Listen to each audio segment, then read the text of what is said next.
Boa noite.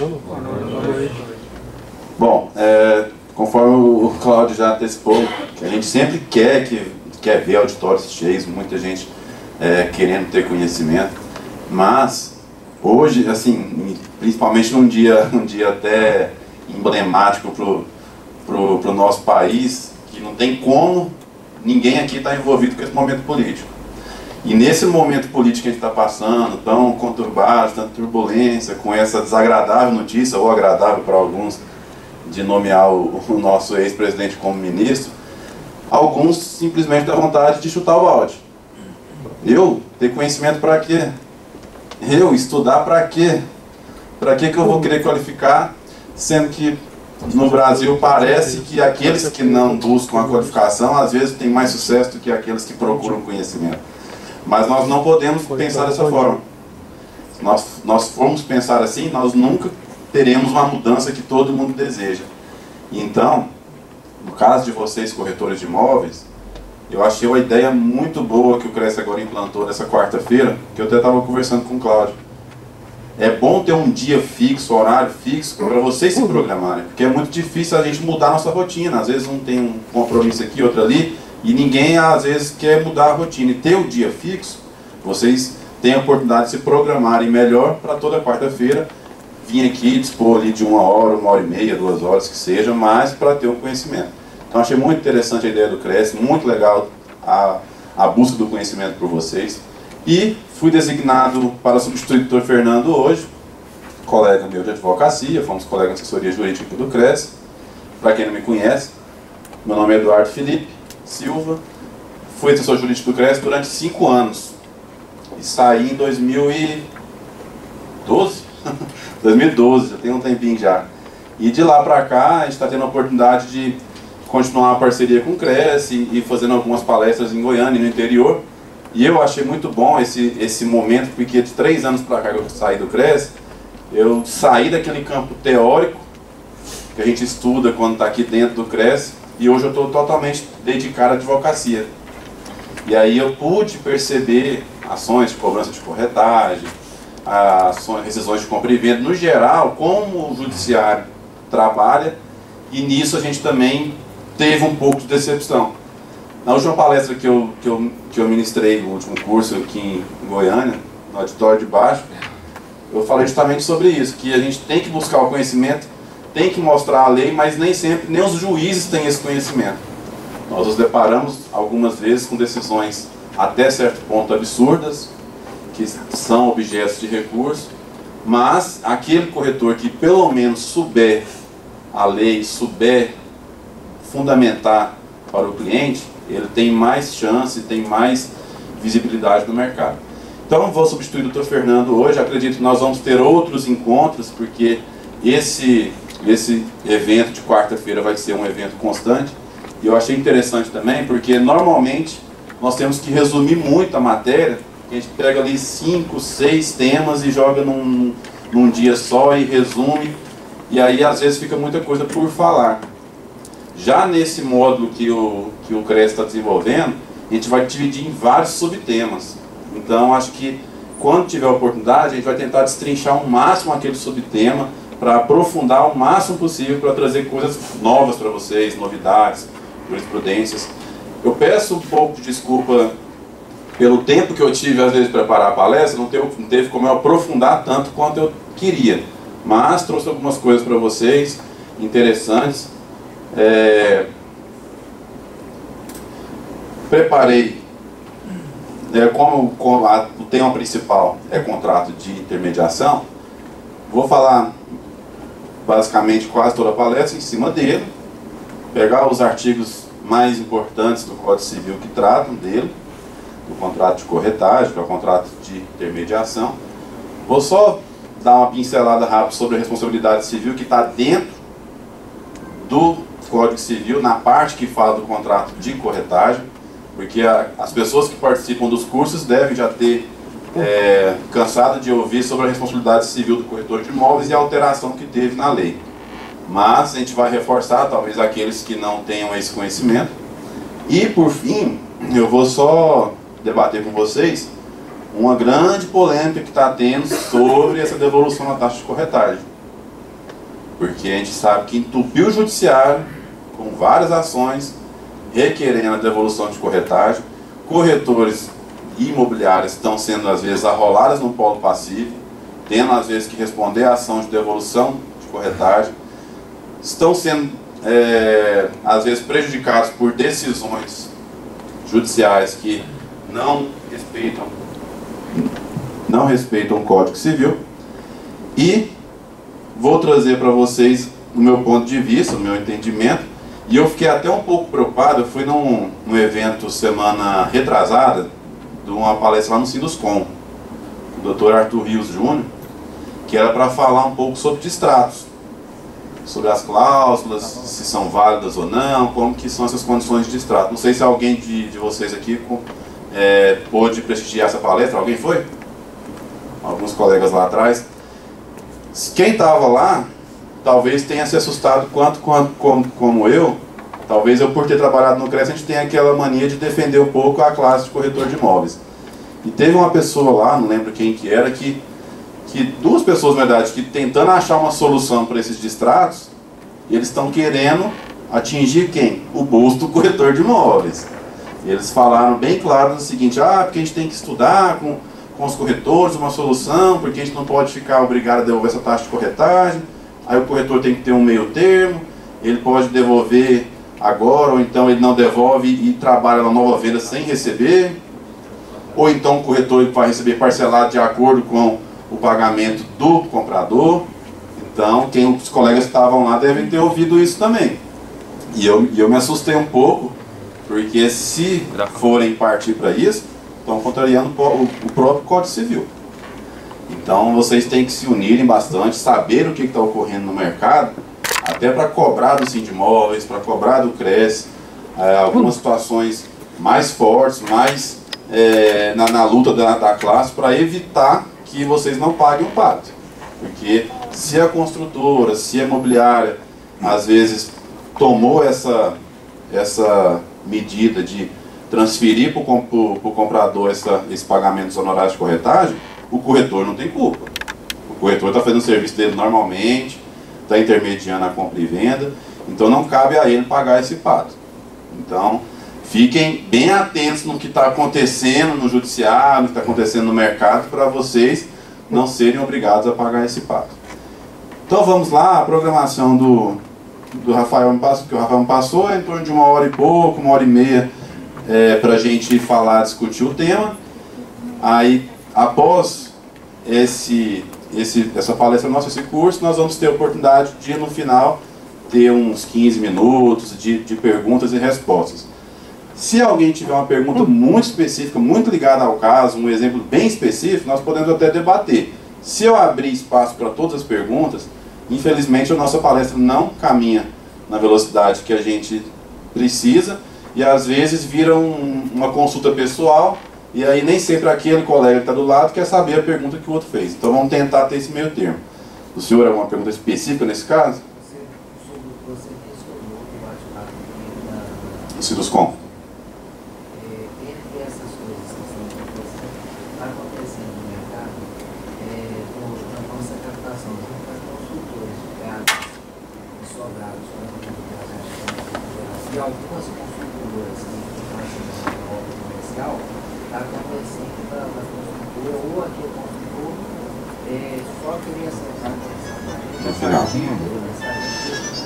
Isso daí é um exemplo que nós vamos trazer no final. Quem tiver, vamos tentar discutir aí uma forma de talvez orientar vocês, ver o que pode ser feito para melhorar essa relação. Vamos trazer esse tipo de questionamento, já pode deixar anotado aí para no final a gente discutir isso.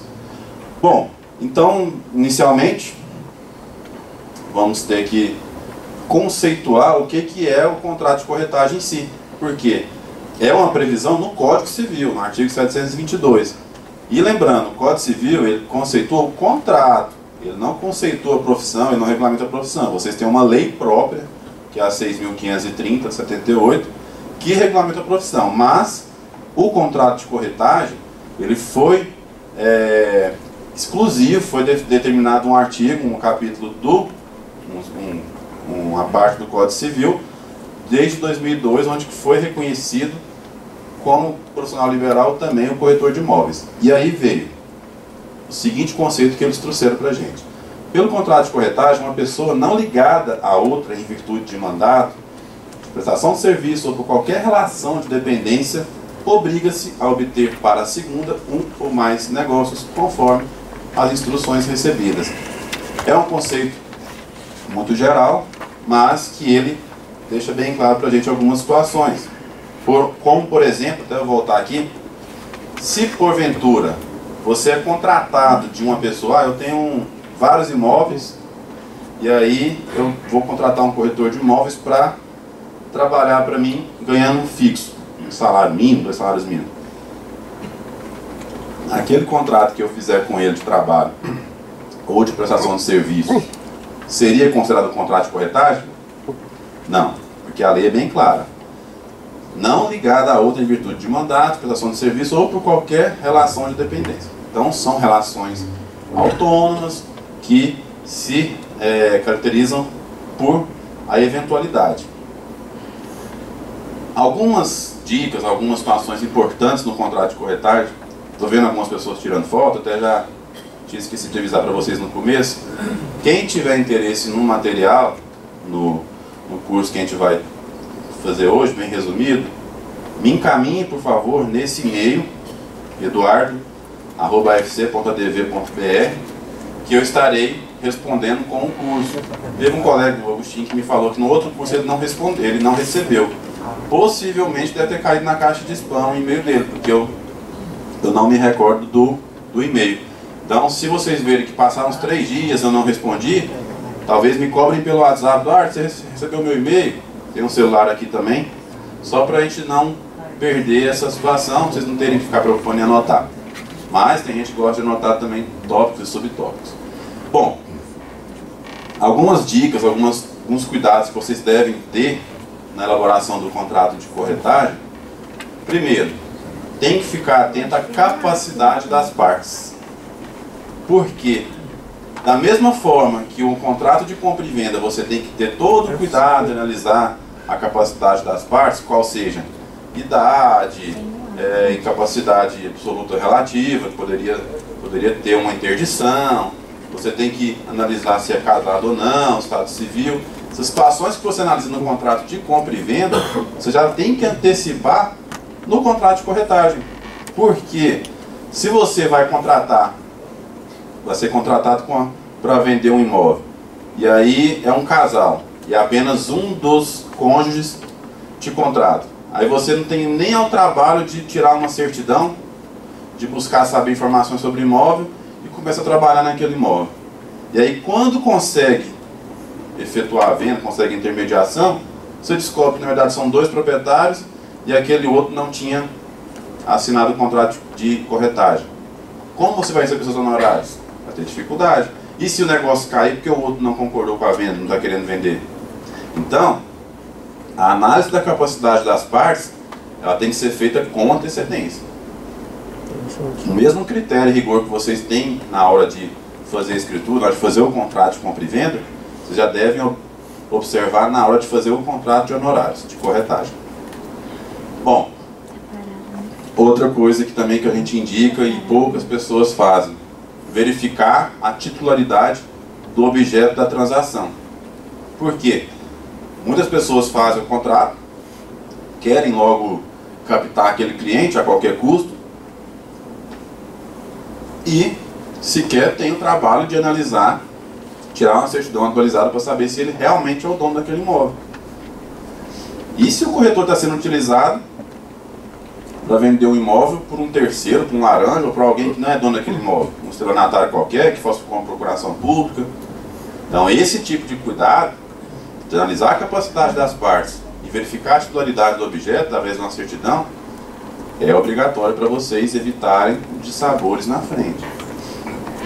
Só para vocês terem uma ideia, semana passada, um cliente meu pediu para fazer um contrato de compra e venda, onde estava sendo vendendo um lote num condomínio fechado, e aí a pessoa que estava comprando ia dar um apartamento como parte de pagamento e outra parte em dinheiro.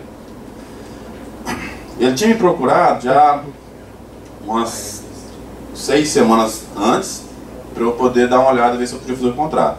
Aí eu verifiquei que o apartamento ainda não estava no nome da pessoa que estava comprando o lote. Aí eu falei, ó, a primeira coisa tem que pedir a quitação, a cessão, ver como está a situação na construtora desse apartamento para não ter dor de cabeça depois. Aí foram lá, pegaram a quitação no nome dela, que ela tinha só uma cessão, tudo certo. Aí me passaram a documentação um dia antes de assinar o contrato.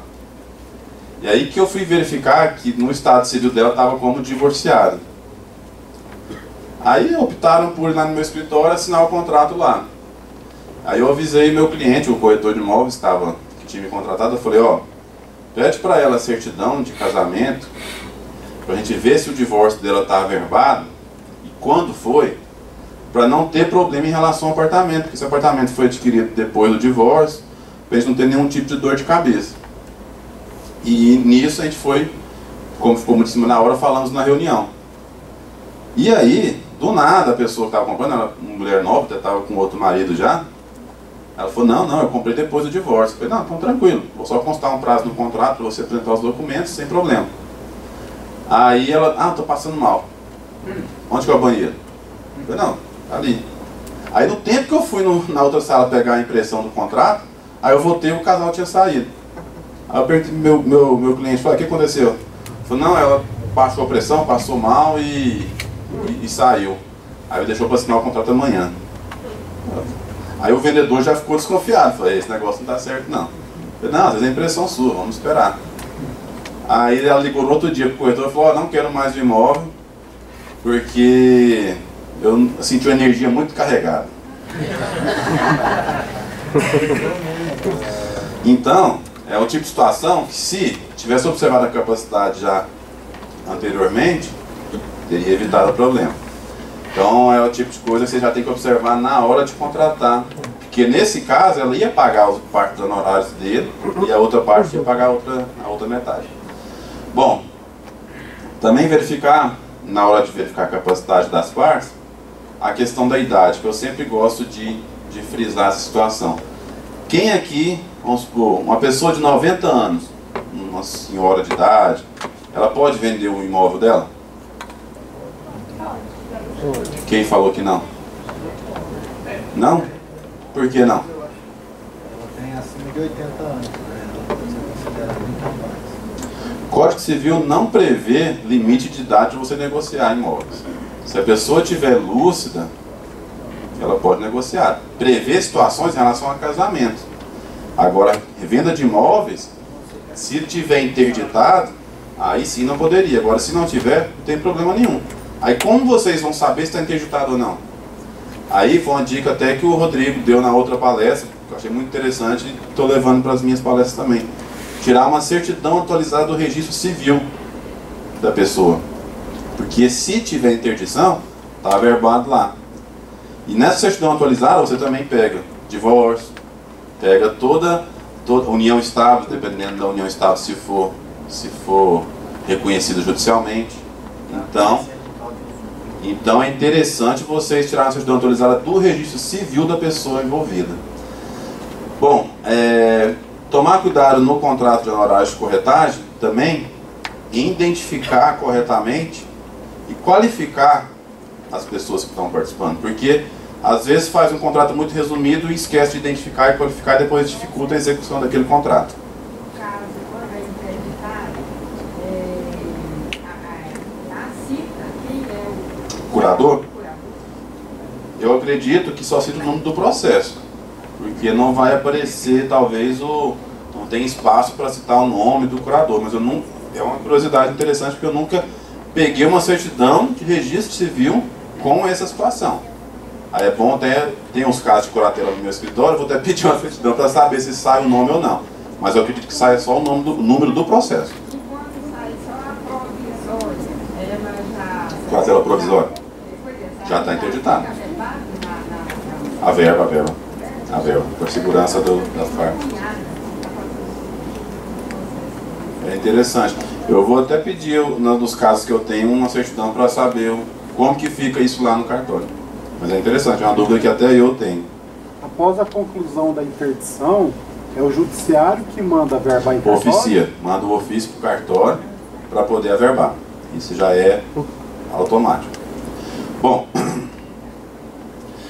outra situação que nós temos que tomar cuidado na hora de analisar, fazer o contrato de honorários de corretagem, deve ser verificado o tipo de documentação do imóvel, também a correta individualização do objeto do contrato. Porque o tipo de documentação do imóvel que a gente fala? Muita gente pergunta para mim, Eduardo, se eu vender um lote num setor que não tem como escriturar, não tem como registrar, eu fico impedido de intermediar esse tipo de negócio? Não. Não é proibido por lei você intermediar esse tipo de negócio, mas você tem que saber que tipo de documentação que envolve, se é uma cessão de posse, se é que tipo de documento que tem relativo àquele imóvel, para você anunciar como é realmente ele e passar para o vendedor, para o comprador, todas as informações necessárias. O que você não pode é apresentar informações falsas. Ah, vende esse imóvel no setor tal, tal. Aí a pessoa acha que vai ter escritura, ter registro, compra, e depois que você vende que ela vai descobrir que não tem como escriturar nem registrar. Aí cai o negócio. Então você tem que apresentar corretamente as informações. Para isso, você tem que verificar a documentação antes de anunciar. Claro, claro. Porque um valor do imóvel regularizado é um outro preço. Não tem o mesmo valor de... Eu sei que meu pai tem um escritório aqui ali no perto do Areião, aquela parte do beirando córrego, que é uma quadra todinha que ainda estão regularizando. Eu sei que eles comparam por um valor há uns 7 anos atrás, 8 anos atrás, que se for regularizar, triplica o valor. Então, tem toda essa relação também, até um corretor bom ele tem que ter esse tipo de cuidado. Bom, no contrato de honorários de corretagem tem que individualizar corretamente o objeto que você está vendendo. Saber o nome da matrícula, saber o endereço correto, porque se você não individualizar, qual é o risco na hora de você executar o contrato? Fala, não, mas eu contratei ele para vender o lote 5, mas eu vendi foi o lote 6. Não tem nada a ver com essa situação. Então, para evitar dissabores no processo judicial, individualizem corretamente aquele objeto que vocês estão intermediando. Tem que observar a existência ou não de gravames e a manifestação expressa da vontade das partes. É aquilo que eu falo, o corretor prevenido, ele vale por 2, porque se ele faz todo esse trabalho antes, na hora que ele está pegando o imóvel para vender, ele não tem aquela dor de cabeça lá na frente da venda cair. Porque você não tira essas informações, por exemplo, aí você vai, trabalha no imóvel 3 meses, 6 meses, gasta dinheiro, aí na hora de finalizar a venda, tem uma hipoteca. E aí você não tirou a certidão, quis economizar ali R$50, R$60, e aí? Aí você fica no trabalho, trabalhando de graça. Outra coisa, manifestação expressa da vontade das partes. De que adianta você ter um contrato de honorários de corretagem, trocou e-mail com uma pessoa, WhatsApp, beleza? Posso vender seu imóvel? Pode. E não assina o contrato. Aí lá na hora de entrar com o processo, doutor, tem esses documentos aqui, vale? Vale, só que o ônus da prova todo é seu. Se porventura o juiz entender que esses documentos não são suficientes, quem está correndo risco são vocês. Então, a anuência, a declaração expressa da vontade das partes, isso tem que ser observado. Bom, o objeto do contrato de honorários de corretagem, ele não é a venda, ele é a intermediação naquela venda. Então, os serviços que vocês vão prestar na intermediação da venda daquele imóvel que vocês estão intermediando. Da mesma forma, a locação de imóveis também. A manifestação de todos os envolvidos deve ser expressa, ou seja, na hipótese de um contrato de intermediação para a venda, deve ser assinada por todos os proprietários. Aquela situação que eu falei de um casal onde apenas um cônjuge assina, isso também se aplica ao imóvel onde tenha 3, 4, 5 proprietários. O imóvel de herança onde tenha 5, 6 herdeiros. De que adianta vocês pegarem o documento, o contrato de honorário, tem uma herança, aí eu vou lá, conheço o herdeiro, um amigo meu, ele foi e me passou o imóvel para vender. Mas os outros 5 herdeiros não assinaram. Aí você vende, faz o trabalho, consegue regularizar, tudo certinho. Na hora de cobrar os honorários de corretagem, vai cobrar dos 6. Os outros 5 que não assinaram, falaram, não, eu não vou pagar não, eu não contratei o seu serviço. Aí vocês têm que ficar na mão de um corretor apenas. Se for entrar na justiça para receber dos outros, pode ser até que consiga, porque você vai provar o serviço que prestou. Mas o trabalho que vai te dar é muito maior. E aí já não é mais a execução do contrato, aí seria uma ação de conhecimento, que é muito mais demorado. Então, esse tipo de situação vocês têm que observar para não serem surpreendidos lá na frente. Deve ser observada a condição expressa de exclusividade na intermediação, pois dá o direito de anunciar o imóvel e facilita a cobrança dos honorários, pois inverte o ônus da prova. Bom, em relação à exclusividade, a questão do anúncio, hoje, a fiscalização, se o Cláudio estivesse aqui, ele até poderia orientar a gente melhor nesse sentido. A fiscalização ela não cobra mais a exclusividade em si para o anúncio. Por quê? Porque a exclusividade ela foi introduzida por uma resolução do COFES. E aí tem alguns julgados, algumas brigas na justiça, principalmente no Nordeste, onde que entende que teria que ser por lei federal. E aí, em razão disso, os CREAS ficam sem o poder de exigir, mas recomendar, isso nunca vai deixar de recomendar, porque a exclusividade ela é boa para o mercado, ela é boa para o profissional, e é uma segurança para vocês. Quem já estudou, quem já assistiu o curso de exclusividade, sabe muito bem como que funciona. Então, aquele corretor que fala, eu não trabalho com exclusividade, que é um absurdo, aquele corretor, na hora que ele sofre uma situação onde ele está trabalhando e o outro corretor atravessou e vendeu na frente dele, aí é onde que ele repensa, não é melhor exclusividade. Fora essa questão de mercado, tem uma situação muito importante que o próprio Código Civil prevê, que seria um benefício processual para aqueles que têm um contrato com exclusividade. Vamos ler o artigo 726 para vocês entenderem melhor. Iniciado e concluído o negócio diretamente entre as partes, nenhuma remuneração será devida ao corretor. Mas, se por escrito for ajustada a corretagem com exclusividade, terá o corretor direito à remuneração integral, ainda que realizado o negócio sem a sua mediação, salvo se comprovada sua inércia ou ociosidade. Ou seja, o Código Civil ele traz um benefício para o corretor de imóveis que trabalha com exclusividade, que mesmo que um negócio lá, eu anunciei no popular, e aí um vendedor consigo vender para o vizinho dele lá do prédio e não pagou meus honorários. Pelo Código Civil, vocês estariam resguardados, porque trabalhou, fez o anúncio, mesmo que não participou diretamente daquela negociação, vocês tinham exclusividade naquela negociação. Então, com isso, vocês poderiam cobrar os honorários na justiça. Caso vocês não tivessem exclusividade, aí não teria direito. Aí vocês teriam que comprovar a intermediação através de uma ficha de visita, troca de e-mails, WhatsApp, tudo isso para poder mostrar que vocês realmente participaram daquela intermediação, aproximação das partes. Então a diferença é muito grande num processo. O ônus da prova que a gente chama é a obrigação daquilo de provar. Então, quando tem exclusividade, a obrigação de provar que vocês não trabalharam é do vendedor. Quando tem exclusividade, quando não tem exclusividade, a obrigação é de vocês. Então, nesse sentido, é muito interessante vocês utilizarem, é muito importante. Apesar de o CREAS não ter essa força de exigir isso através de autos de infração, mas recomendações e propagandas para auxiliar e incentivar a classe, sem dúvida alguma, deve ser feito. Mas aí vocês me perguntam, foi até um exemplo que eu utilizei na outra palestra, que eu vou repetir ele quantas vezes for necessário, porque é muito absurdo. Na teoria, beleza.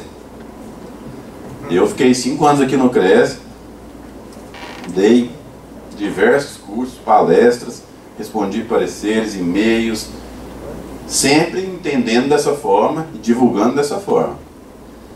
Aí me apareceu um caso de uma imobiliária cliente nossa, onde foi desse jeito. Ela tinha um contrato de exclusividade, tinha cliente que morava num prédio, anunciou diversas vezes no jornal, na internet, e aí depois de 2 meses que estava trabalhando no imóvel, a cliente falou: ó, eu vou vender para minha vizinha, porque o porteiro falou que eu estou vendendo, aí ela está querendo comprar. Então eu queria ver quanto vocês gastaram aí para eu poder ressarcir. A imobiliária falou, explicou: ó, é o seguinte, esse é um contrato com exclusividade, onde não é simplesmente pagar as despesas que a gente teve. A gente trabalhou no imóvel, a gente anunciou o imóvel, então quem vai garantir que essa vizinha tomou conhecimento pelo porteiro ou pelo anúncio que a gente fez no jornal ou na internet? Então nós não abrimos mão dos nossos honorários. E aí ficou essa discussão, o contrato vencia uns 2 meses para frente, aí a vendedora falou assim: não, beleza, então vou esperar o contrato rescindir. E assim fez, esperou o tempo do contrato, depois foi lá e vendeu para aquela vizinha dela. O meu cliente levou para mim todos os comprovantes de anúncio e na certidão do imóvel constava que a escritura tinha sido assinada na época que o contrato estava em vigor. Ou seja, para mim não tem nenhum tipo de dúvida, era melzinho na chupeta, né, entrar com uma ação dessa e ganhar os honorários. Pensava eu na inocência que eu tinha só no campo da teoria. Entrei com a ação, fundamentei a exclusividade, tudo certinho, caiu no primeiro juizado especial civil aqui de Goiânia. A defesa foi simplesmente falando que não teve aproximação das partes, tal, que a imobiliária não fazia jus aos honorários de corretagem. Eu rebati justamente em cima desse artigo. O Código Civil prevê que, independente da aproximação das partes, mostrando que anunciou, faz jus aos honorários. A juíza marcou uma audiência de instrução, sequer leu a minha inicial com cuidado, sequer leu a impugnação, nem sabia quem que era comprador, quem que era vendedor, quem que estava testemunhando para quem. Fez uma audiência mais ou menos lá só para provar que não teve aproximação das partes e julgou improcedente o meu pedido. É absurdo? Muito. É rasgar o Código Civil na minha frente. Então assim, situações dessas ocorrem. Está em fase de recurso, estou aguardando, que aí eu vou sustentar lá na turma recursal com muita força, porque esse já virou uma questão de honra eu reverter esse processo. Porque eu fiquei muito indignado com a decisão da juíza. Então é uma situação que eu queria mostrar para vocês que na prática nem sempre aplica o que está previsto no Código Civil, mas na dúvida eu ainda prefiro trabalhar com exclusividade. O processo desse O processo é de 2013. Já tem 3 anos. Mas se por acaso essa negociação tivesse comprovado que a escritura foi feita depois do prazo do contrato de exclusividade, mesmo assim a imobiliária teria chance de... Aí seria mais complicado. Por quê? Porque ele teria que ter uma prova que aquela cliente foi da época que ele estava trabalhando.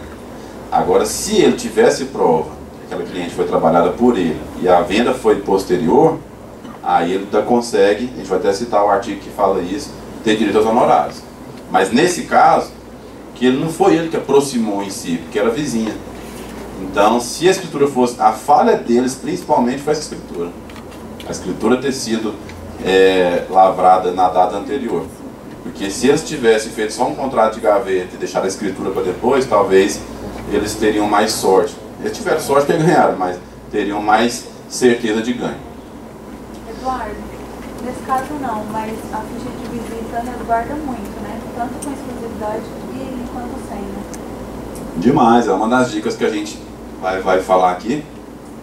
Ficha de visita, e-mails, WhatsApp e relatório no final daquela prestação de serviço. Ó, eu anunciei esse imóvel, eu levei tais pessoas naquele imóvel, segue abaixo a informação do nome das pessoas, aí te garante resguardo uma ação futura. Ficha de visita, quem não trabalha com esse procedimento deveria adotar. Um caderninho padrão, um bloquinho padrão, ó, só vocês podem até colocar uma espécie de avaliação, ó, faz uma avaliação aqui do atendimento profissional aqui, médio, bom, muito bom, ruim, e só colocar a data aqui para vocês terem esse protocolo, esse controle. Porque as pessoas talvez tenham receio também de assinar. Ah, eu vou assinar a ficha de visita, eu vou ficar me vinculando a esse imóvel, depois vai... Tem esse tipo de situação. Pode ocorrer. Mas o máximo que vocês vão ganhar é um não, né? Então, tentar sempre seria interessante para evitar. Porque o corretor que passa por um calote, né, na forma vulgar de falar, depois ele fica muito mais prevenido. Porque quando você trabalha, não dá problema, vai indo, tranquilo. Agora, na hora que tem um problema, você fala, por que eu não fiz diferente naquela hora? Por que eu não troquei um e-mail? Por que eu não mandei um WhatsApp? Por que eu não peguei uma ficha de visita? Aí é hora de vocês repensarem. Em relação... no caso dessa cliente, 2 meses ela queria rescindir o contrato. No contrato de sociedade, na administração, pode ter uma cláusula, ou uma taxa, uma multa para... Claro. Inclusive, acho que, não sei se já é acho que no outro slide. Essa situação de rescisão, ela é muito polêmica. Eu até baixei o contrato que está no site do CRES, nós vamos trabalhar em cima dele para poder discutir algumas cláusulas. Na época que eu trabalhava aqui, o modelo que era utilizado previa o seguinte: aquele que desistir, ou arrepender, ou rescindir, ele terá que arcar com os honorários de corretagem na sua integralidade, nos 6%, 5% na época que era. Aí eu era uma pessoa que criticava aquela cláusula, porque eu falava, nossa, mas aí fica muito pesado. Isso aqui, se for questionar em juízo, provavelmente não vai ganhar. E aí, na época, o outro advogado que tinha colocado a cláusula foi, Eduardo, é o seguinte: se a gente colocar que ele vai só pagar as despesas, todo mundo vai rescindir o contrato antes de assinar o compra e venda. Então vai ser uma praxe falar assim, ele gastou R$100 com o anúncio, vou lá, pago R$100, falo que estou rescindindo e vendo o imóvel depois. Então eles preferiam colocar uma cláusula mais pesada, uma multa mais pesada, para evitar esse tipo de situação. Por outro lado, inviabiliza muitas vezes você captar o cliente. Porque o cliente muitas vezes vai falar, mas eu vou assinar um contrato onde tem uma multa pesada dessa, eu não posso rescindir, o corretor às vezes vai ficar enrolando meu imóvel aí 3 meses, não vai anunciar, e eu vou ficar preso nele durante todo aquele período, e se eu tiver que sair dele eu vou ter que pagar aquela multa. Então, com exclusividade, você jogar uma multa pesada, é difícil você captar o cliente. Agora, sem exclusividade, aí é um risco que o corretor vai ter que correr. Agora, se você falar assim, qual que é a melhor solução? Eu lá no escritório, por exemplo, a gente trabalha com contrato de assessoria, onde que não tem multa. Mas aí, para você ter esse medo, que a gente garante, a gente pensa muito na satisfação do cliente. Se o cliente está satisfeito e ele quiser sair, paciência, mas a gente fez a nossa parte. Tem corretores que trabalham dessa forma. Fala, por que eu vou colocar uma multa? Porque fica muito mais fácil você captar um cliente e falar, vou trabalhar 3 meses sem imóvel, mas se você não estiver satisfeito com o meu trabalho, você pode escolher outro corretor. Mas para isso, aí tem que vir na ideia da colega. Ficha de visita, ter controle de todo mundo que vai no imóvel. Aí o corretor que não tiver essa cláusula de rescisão, você tem que se precaver de todo mundo que viu o imóvel com ele, para evitar esse tipo de problema. Porque se tiver cláusula de rescisão, acaba ficando acomodado, né? Então, na realidade do mercado hoje, está muito mais em desuso uma cláusula pesada desse do que o uso. Até o contrato que o CRES utiliza hoje como modelo, a gente vai mostrar lá, não tem cláusula de rescisão. Então, é bom vocês observarem. Você vai mostrar algum contrato da ligação toda? Não, eu peguei só o de venda. Até porque a gente tem, é o principal nosso. De locação muda algumas coisas, né? Porque o de locação ele tem tanto a intermediação como a administração. São 2 contratos diferentes.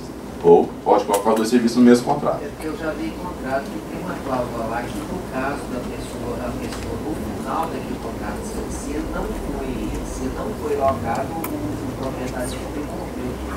Tem. São situações que cada um pode adaptar de acordo com a forma que trabalha. Bom, Em relação ao prazo do contrato de corretagem, como é que funciona? Tem previsão na lei, prazo mínimo, prazo máximo, como é que funciona isso? Não tem previsão legal. Recomenda-se que se coloque um prazo nunca inferior a 90 dias. Por quê? Um corretor que, no mercado igual está hoje, para vender um imóvel muito rápido, ele tem que ter muita sorte. Então, para trabalhar bem o imóvel, fazer visitas, anunciar, fazer diversos anúncios, captar, fazer uma prospecção com seus clientes, um prazo de 90 dias nós entendemos que é um prazo razoável. Então, é recomendação, mas legalmente você pode fazer um contrato de 30 dias, 60, 120, varia de acordo com a forma como o corretor trabalha. Deve ser observadas as condições de renovação do contrato de corretagem. Se o contrato contiver cláusula de renovação automática, deve ter concordância expressa da parte contratante. Também era praxe, antigamente, a maioria dos contratos de corretagem já ter lá, ó, caso o vendedor, o contratante, não se manifeste ao final do contrato desinteresse na continuidade, será automaticamente renovado aquele contrato. E aí, é uma cláusula boa? É, só que ela abre muito questionamento, dá margem ao vendedor, ao contratante de questionar aquela cláusula. E aí hoje já o modelo que o CRES utiliza já não é assim, ele já tem um termo de renovação, onde que passou aqueles 90 dias, 60 dias, aí as partes têm que assinar expressamente. Para evitar dor de cabeça no processo, é o mais indicado, porque a renovação automática ela abre questionamentos da validade daquela cláusula. É recomendável a utilização de cláusula compromissória, em especial a eleição da 8ª Corte, com fim de celeridade, economia processual e especialidade no julgamento. Isso eu falo por conta própria. Aquela experiência que eu tive no juizado não foi nada agradável, e se fosse julgado por alguém que conhecesse a profissão e conhecesse a lei que regula e o Código Civil, os artigos que tratam do contrato de corretagem, eu não teria tido aquela experiência desagradável de ter um julgamento improcedente. Então, você mexer com a justiça, você pode pegar juízes super competentes, que têm uma atualização muito boa, mas pode pegar juízes que sequer julgam, quem julga é o assessor, que é o estagiário, que nem lê nada praticamente, ainda está numa fase inicial, e depara com sentença dessa forma. Então, para isso, eu particularmente trabalhei, fui conciliador árbitro da 8ª Corte por 4 anos. E aí eu sempre via que as sentenças são mais coerentes, principalmente em relação a essa matéria específica, de honorários de corretagem. Porque vocês vão estar sendo julgados, no caso o processo vai estar sendo julgado por ou advogados da área do direito imobiliário, ou corretores de imóveis, ou pessoas ligadas à área de direito imobiliário. Então facilita muitas vezes o julgamento de acordo com a lei. Só ele primeiro que ele levantou já... Naquela palestra lá do Sibuscom sobre os distratos, o colega advogado colocou lá que mesmo um contrato contemplando que vai ser julgado em corte arbitral, se houver um litígio no futuro, o contratante pode não querer que vá para a corte arbitral, ou seja, tem que aceitar isso, mesmo assinando que vai. Sim, tipo, o Dr. Diego Amaral que comentou. É porque teve uma alteração na lei de arbitragem recente. É porque antes, para quem não conhece o procedimento, quando você demanda na corte, você vai primeiro ter uma fase de conciliação. Marca uma audiência para ter a tentativa de conciliação, e a parte vai ser notificada para aquela audiência, e caso aquela parte chegasse lá e falasse, ó, não tem acordo, aí você fala assim, não, beleza, então eu quero que julgue. Aí tem que sortear um árbitro para julgar aquela ação. Aí a outra parte, não, mas eu não quero que continue aqui na corte. Aí pela lei antiga te permitia seguir o procedimento independente da vontade dele, que era o termo de juízo arbitral que a gente chamava. Agora, pela legislação atual, só prosseguirá se as duas partes realmente quiserem que o árbitro julgue. Agora, mesmo tendo essa mudança na lei, poderia talvez, eu vou levar para a corte e não vai ser julgado lá. Mas você ganha tempo com uma audiência de conciliação. Porque uma audiência de conciliação hoje na corte é com 30 dias, 40 dias já realiza. Uma audiência na justiça comum essa mesa desse processo que eu falei para vocês de 2013, demorou quase 1 ano e meio para ser a primeira audiência. Aí já mudou totalmente a situação, às vezes a parte nem tem interesse mais em fazer acordo. Então eu recomendo, nesses casos principalmente, a utilização de cláusula compromissória. Não todos os casos, mas nesse caso eu recomendo. O contrato de compra e venda, ou até mesmo da intermediação, é feito no interior. Eu posso citar essa corte aqui também? Pode. A corte de conciliação, ela, pela lei de arbitragem, inclusive você pode, porque tem a relação da competência do foro do imóvel, por exemplo. A compra e venda pelo CPC seria o foro do imóvel. Mas aí quando você elege uma corte, independente do estado, da cidade, aquela corte que vai julgar, ela seria competente. Então não tem nenhum tipo de problema. Eu peguei um contrato agora, eu tenho até que entrar com a ação, é um loteamento lá de Paranaiguara, que é da J. Virgílio, que estava fazendo lá, e o contrato elege a segunda corte aqui de Goiânia. Pode acontecer isso. Tem o loteamento do Canedo, por exemplo, que é a Riso mesmo. Tem vários loteamentos no senador Canedo, era na 8ª corte. É porque eu nunca precisei, mas já tem uns 7 anos que eu já coloco essa corte.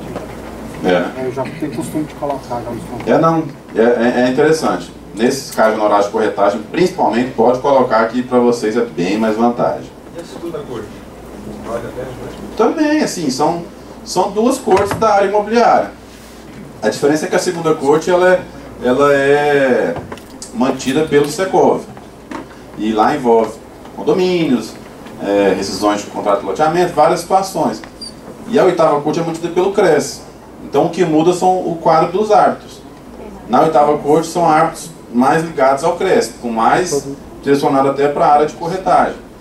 Na segunda corte, às vezes são árbitros ligados à área de condomínio, à área de rescisão de contratos, mas são duas cortes na área de direito imobiliário. Aí fica a preferência de cada um. Mas aí não tem... Eu falo 8ª porque eu trabalhei lá, então eu tenho essa certeza, mas tem gente que prefere a segunda, sem nenhum problema. Qualquer uma das duas. Por exemplo, assim, a segunda corte é diferente do nível lá. É o lado da imobiliária e ponto final. Eu tive também uma experiência não muito interessante lá. Mas varia de acordo com o árbitro. Tem situações que a gente pode ter algum problema nesse sentido de imparcialidade, não ser 100%. Bom, as condições de arrependimento e penalidades decorrentes da rescisão devem estar claramente previstas no contrato de corretagem, aquela situação que a gente comentou. Tem gente que prefere não ter cláusula de rescisão, tem gente que prefere ter uma cláusula pesada de rescisão, tem gente que prefere ter uma cláusula mais leve.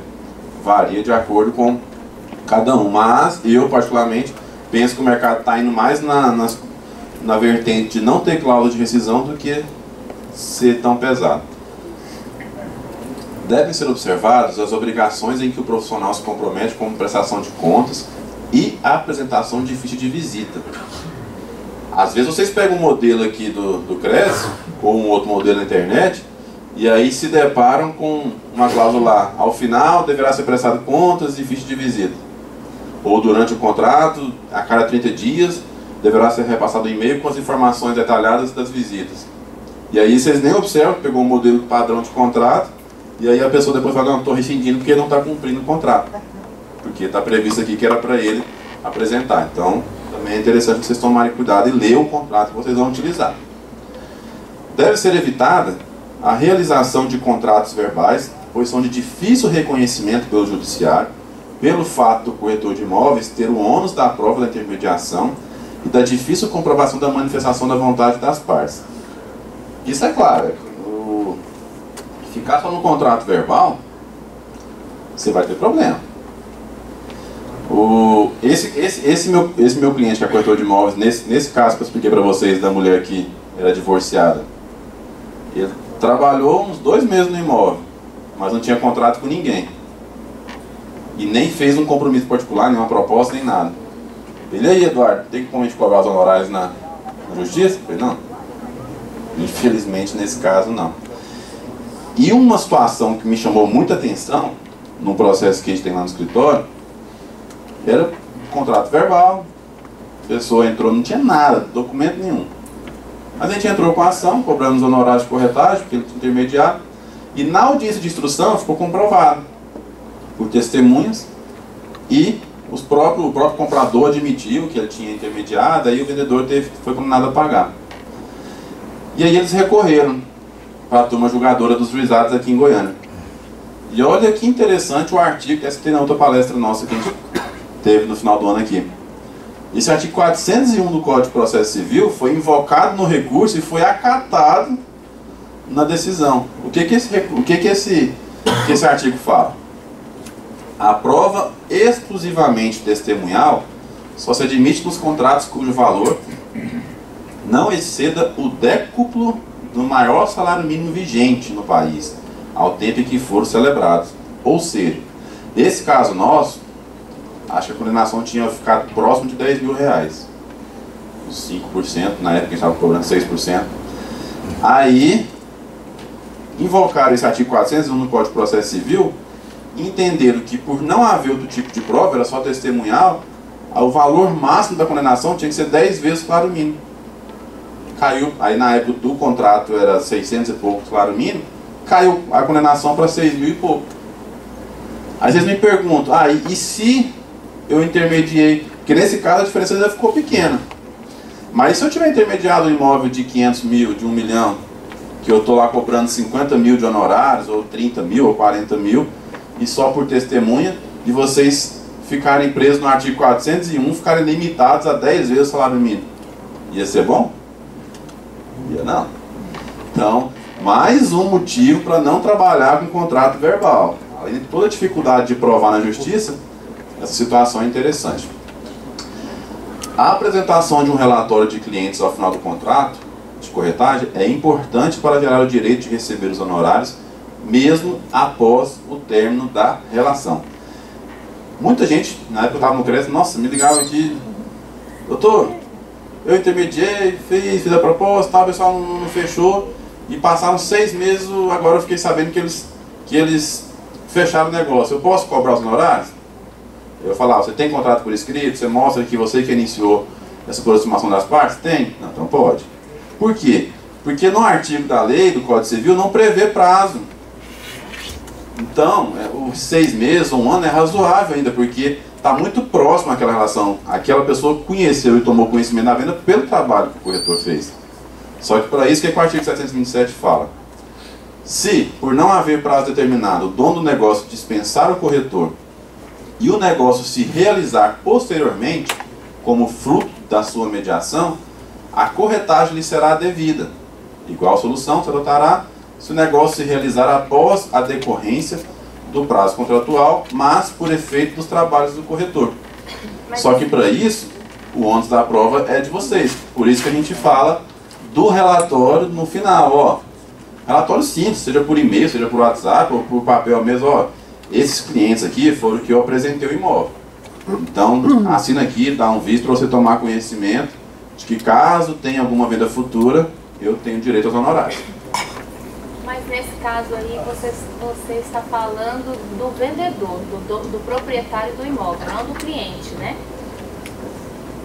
Porque normalmente é o vendedor que vai pagar.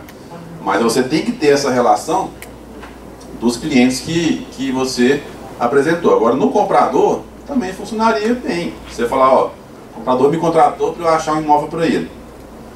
Aí você vai lá, busca 10 imóveis, 15 imóveis, passa todos os detalhes para ele e tinha combinado que você ia receber um percentual. Aí depois, ele fala, não vou querer nenhum desses. Aí você descobre que ele foi lá e achou e comprou direto, sem o seu trabalho. Da mesma forma, você tem que provar. Então, na hora que ele te dispensou, falou, sempre por e-mail. Gente, vocês têm que criar hábitos de trocar e-mails. Mais até do que o WhatsApp. Porque, no final do dia, a gente visitou esses imóveis, eu conheci esse daqui, dá uma olhada nesse daqui, vamos visitar esse, vamos agendar esse. Porque ali é prova. Se você mostrou, eu mostrei esses 10 imóveis, está lá no e-mail que você sempre encaminhou para ela e agendou a visita. E ela fechou algum daqueles imóveis depois, está resguardado direito. Então, se for pelo vendedor, é relatório das pessoas que foram olhar o imóvel. Se for pelo comprador, é relatório dos imóveis que você apresentou. O WhatsApp também é prova? é prova, só que é uma prova frágil. Aí para tornar uma prova fidedigna, que o juiz fosse realmente aceitar, é recomendável que se faça uma ata notarial daquelas conversas.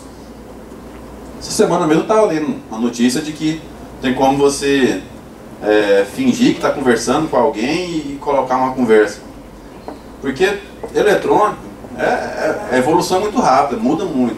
Então já tem aplicativo que você pode fazer aquelas pegadinhas, igual a gente recebe nos grupos, como se fosse... Muitas vezes é pegadinha, não é que alguém descobriu. É porque ele consegue maquiar... Mas você está falando por escrito. Por escrito. Né?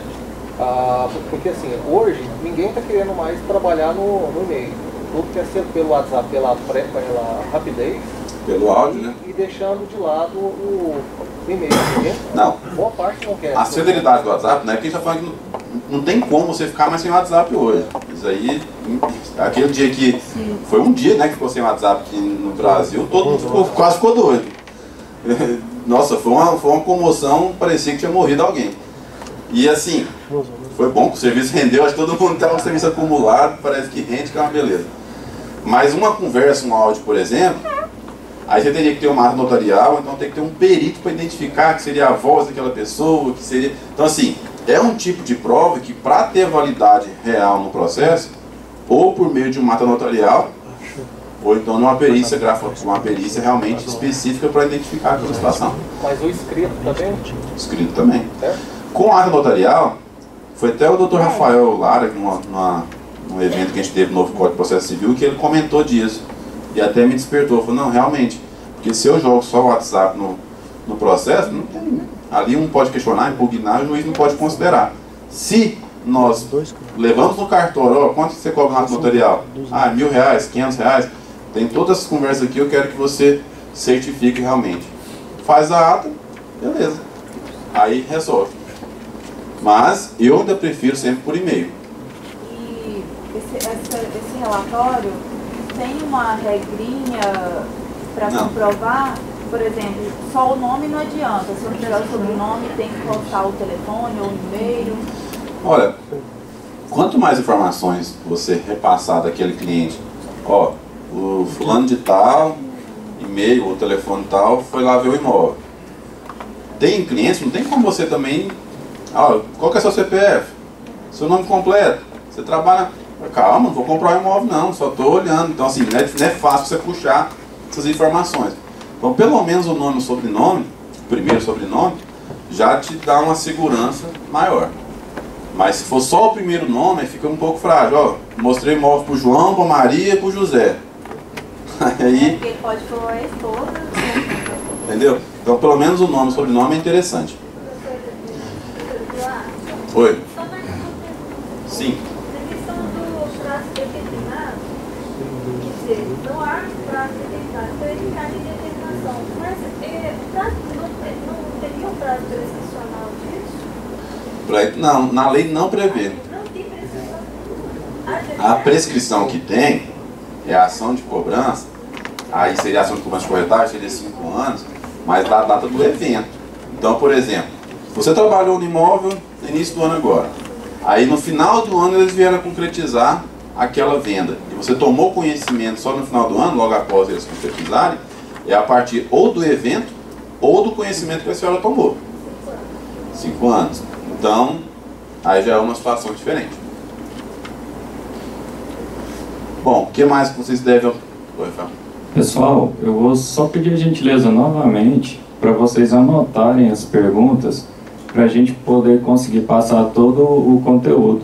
Porque o Dr. Eduardo ele tem um conhecimento vasto sobre o assunto. Então, vocês anotando a pergunta, depois que ele passar todo o conteúdo ao final, fica mais fácil para vocês já fazerem a pergunta e não perderem o conteúdo e o conhecimento que o doutor tem para passar para vocês.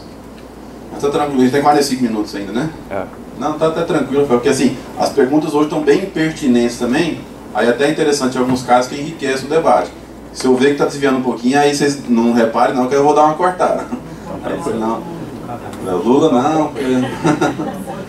Bom, outra coisa que a gente deve observar, que a gente tem que tomar cuidado. O preço, a forma e condições de pagamento devem obedecer devem obedecer o previsto na tabela de honorários homologada pelo CRES-GO, sob pena de infração ética. Caso houver parceria na intermediação, deve ser realizado um contrato que regula as condições deste trabalho, sob pena de divisão igual dos honorários por força do Código Civil e tabela de honorários. Interessante, pessoal, que pouquíssimas pessoas fazem contrato de parceria. E a parceria, ela varia de todas as formas. Tem imobiliário aqui, ó, eu pago 30% na captação, eu pago 40%, eu pago 50%. Varia muito. Então, assim, a imobiliária, por exemplo, que paga 20% ou 30% e não fizer um contrato de parceria, está correndo um risco enorme. Porque aquele corretor parceiro que ela fez a captação, ele pode entrar com uma ação, não, eu recebi só parte. Eu recebi 30%, mas por lei e pela tabela eu tenho o direito a receber 50%. E aí é onde dá dor de cabeça. Eu trouxe para vocês as partes mais importantes que eu penso assim, que às vezes é motivo de muitas dúvidas em relação à tabela de honorários. Quem já teve a curiosidade de entrar no site do CRES, www.cresgo.gov.br, vir no canal do corretor e abrir esse ícone aqui, ó, honorários? Tá vendo? Já é uma evolução do conhecimento da classe profissional. Já estamos aí na metade das pessoas tiveram já essa curiosidade. E eu faço isso na hora de cobrar meus honorários da OAB. Entra no site, só quanto você cobra? Tá aqui a tabela de honorários da OAB, eu cobro esse percentual. A pessoa vai ficar chorando, fica até sem jeito de ficar, não tem como você baixar? Não, é a tabela. Da mesma forma, os corretores tinham que criar esse hábito. Então, eu separei para vocês que muitas dúvidas que vocês às vezes têm e querem perguntar para mim, ou vão lá digitar no Google, já está na tabela de honorários do CRES. E essa tabela é de 2008. Eu estava no CRES quando eu estava discutindo a implantação dela. E detalhe, a tabela não é do CRES. Ela é do Sindimóveis e do Secov. O CRES só homologa. Quais os itens que eu entendo que são mais importantes, mais interessantes para a gente discutir? Primeiro, 5. Isso vocês podem depois observar lá na tabela e conferir. No caso de imóveis com saldo devedor junto a agentes financeiros, consórcios ou diretamente com o proprietário, os percentuais serão aplicados sobre o valor total do contrato, ou seja, valor do direito mais o valor do saldo devedor. O valor do imóvel. Porque as pessoas dizem, eu vou pagar, mas eu pago em cima do ágio. Não, eu intermedio não é ágio, eu intermedio é a compra-venda de imóvel. Aí, para vocês facilitarem a explicação para o cliente de vocês, tá lá na tabela de honorários, item 5, eu não posso fugir porque senão é infração ética. 7. No caso de permuta de bens imóveis, a remuneração do corretor será paga pelo vendedor e comprador na proporção de 50% cada um deles, salvo acordo por escrito entre as partes. Então, em regra, quando é imóvel por imóvel, permuta não tem parte em dinheiro, é imóvel por imóvel. Aí eles vão pagar 50% cada um, seria o que a gente fala de pau a pau no mesmo imóvel. Não tem dinheiro. Se é imóvel por imóvel, uma parte de dinheiro. Aí é o próximo item. No caso de venda com parte de pagamento representada por bens imóveis, o vendedor pagará sobre o valor recebido em moeda corrente o vendedor. Então, esse caso que eu estava fazendo na venda mesmo, loja era 590 mil, ia entrar 220 mil em dinheiro, 370 mil representado pelo apartamento. Então o vendedor ia pagar 6% em cima dos 220 mil e o comprador sobre o valor dos bens dados em pagamento. Então o comprador ia ter que pagar 6% em cima do valor do 370. Então, pela tabela, funcionaria assim. Deixa eu falar, mas se eu fosse um vendedor de um imóvel, o corretor cobrou um pouco a mais da comissão dele, tipo, era 5 mil, cobrou 15. Tem como eu ser o proprietário pedir o corretor entrar com a ação para devolver o restante? No Código de Ética, na Resolução 326 de 92, tem uma infração ética que chama intermediação com cobrança de overprice. É um termo bonito, interessante. Quem não sabe o que é overprice, é isso. É quando você contrata um valor e sem aquela pessoa saber, pratica um valor acima. Ganha vantagem em cima de uma fraude que o corretor faz. É proibido o corretor ganhar mais do que 6%? Não. Tabela é o mínimo. Se o corretor falar assim, ó, eu tenho um jeito diferente de trabalhar. Eu que pinto a casa, ou eu que anuncio em todos os sites que você imaginar, eu tenho uma forma diferente de trabalhar onde eu cobro 10%. Só que eu garanto que você vai vender o imóvel em tanto tempo. E a pessoa contratar em cima dos 10%, tranquilo, não tem nenhum problema. Mas se contratar em cima de 6% e ele ganhar em cima de uma negociação por baixo do tapete com o comprador, aí é errado. Aquele famoso, eu quero tanto na minha mão. Pode, desde que respeitar o limite mínimo. 6%. É aquilo que a gente deu na outra palestra que a gente deu, a gente sempre dá essa dica. Não, tudo bem, você coloca lá, ó, vende esse imóvel, o vendedor, ele se compromete a aceitar propostas no mínimo de 100 mil reais. 100 mil reais é o valor que ele aceita. Os honorários de corretagem serão estabelecidos no mínimo de 6% ou no valor superior a 6%, dependendo do trabalho executado pelo corretor. Então, se você prevê e o corretor despender algum dinheiro a mais, algum trabalho a mais para vender aquele imóvel, ele entregou 100 mil lá e ganhou 10, não tem problema. Acontece muito. Acontece muito, tem corretor que só trabalha dessa forma, né? 40 mil para sua E o que? por 60, 70. Se o vendedor está sabendo disso, não tem problema. Que talvez possa ser do caso lá do colega. Se tiver bem esclarecido no contrato essa situação, não tem problema. O que não pode é fizer um contrato de 6% apenas então, e eu estou quebrando a ética se eu for no contrato. Não, só tem que colocar no contrato. Porque senão, coloca lá 6%. Aí o vendedor fala, ó, eu quero 100 mil na minha mão. Aí você vai lá e consegue 120. Ó, 20 mil a mais, só conseguiu porque eu trabalhei nesse imóvel e ele só quer 100, não estou dando prejuízo para ele, eu vou pegar esses 20 para mim. Aí é o overprice. Pois é, porque não está previsto. Então tem que estar bem claro no contrato para evitar esse tipo de situação.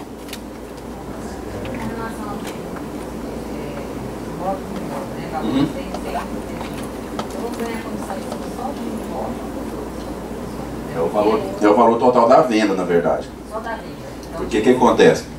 Vendendo 500 mil a casa aqui no Jardim América e estou pegando como forma de pagamento um apartamento aqui no Jardim Goiás de 500 mil. Então, você vai ganhar pelo texto que tem ali, não fala que seria 100% de cada um.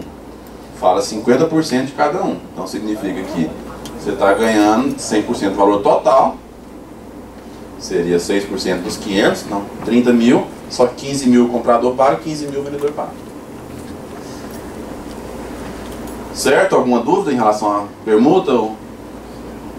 No caso anterior, um imóvel vendido por 100 mil, foi estipulado 100 mil na mão do vendedor. Eu vendo por 120, pega a proposta. Na hora que eu chego lá, o vendedor cresce o olho e fala, não, eu não vou vender por esse valor não, você vai ganhar 20 mil, desiste da venda, ele é obrigado a pagar a comissão. Depende do que ficou previsto no contrato. Se vocês tinham colocado lá, ó, que seria aquele valor a mais, que receberia 6% ou mais, e tirou a proposta naquele mínimo que ele já tinha autorizado, aí configura o arrependimento dele. Ele teria que pagar os honorários. Bom, o item 9. No negócio concluído com parceria entre pessoa física e pessoa física, ou pessoa jurídica e pessoa jurídica, a remuneração será paga a todos em partes iguais, salvo ajuste por escrito em contrato, que é aquela situação que eu antecipei para vocês. Item 11. Quais seriam os percentuais que se aplicam? Pela venda, compra ou locação de imóveis. Imóveis urbanos, comerciais, industriais, venda judicial, 6%. Esse 6%, desde 2008, que essa tabela está em vigor, já são 8 anos. Na prática pegou? Não. Pois é. Tem que aumentar para começar a receber os 6%.